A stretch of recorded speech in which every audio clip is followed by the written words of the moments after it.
going on YouTube? It's gonna be a quick video on the GMC Acadia manual shifting.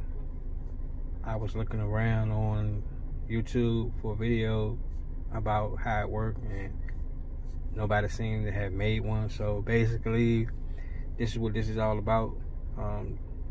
This here is the 2019 Acadia Denali. You have quite a few different trim models. You have the SLE, I think you have the SE, if I'm not mistaken. Then you have the SLE 1 and 2. You have the SLT 1 and 2, and then you have the Denali, which is the top of the line of the trim models. Basically, they all have the same shifter, and so all of that's going to be the same, no matter what trim you have. But basically, if you're looking at the video, you see the shifter here. Okay, press the brake, you pull it all the way back to the L, which is low, and then once you accelerate, you push the plus to shift to second, third, fourth, fifth, and sixth, 7, 8, 9. One thing I can say, the Denali has a 9-speed transmission. The other trim models has a 6-speed. So basically, you just shift up with the plus, and then as you slow down, you just push the minus to downshift. It's pretty simple. You know, you have to have some type of knowledge of driving a manual when you do this, because you got to kind of know your shift points.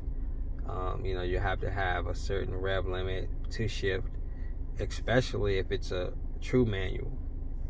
These right here, basically they call them auto sticks, or you can call them, most people call them auto sticks, but yep, that's how it works. So like I said, just trying to have a little bit of knowledge of, you know, how it works, you know, before you play around with it.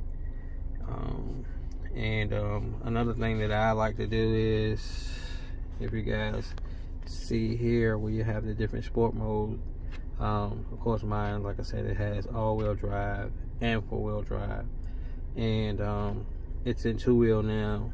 Then you have this is 4-wheel, sport, and all-wheel drive. Most vehicles that I've had that were 4-wheel drive, all-wheel drive, they usually require you to put the vehicle in neutral before you shift it.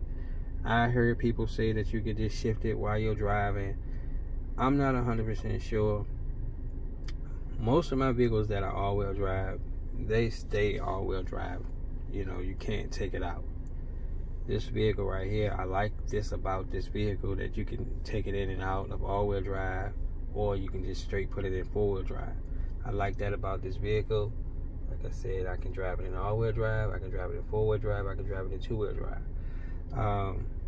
One thing I kind of don't like though, if I want to run sport mode, I have to run it in at least all-wheel drive or 4-wheel drive to run it in sport mode. I really don't like that. Most vehicles that I own, if I want to run it in sport mode, you know, I can run it in sport mode.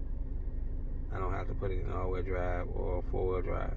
But me personally, I recommend putting the vehicle in neutral while shifting it into either one of these different modes. That's my recommendation.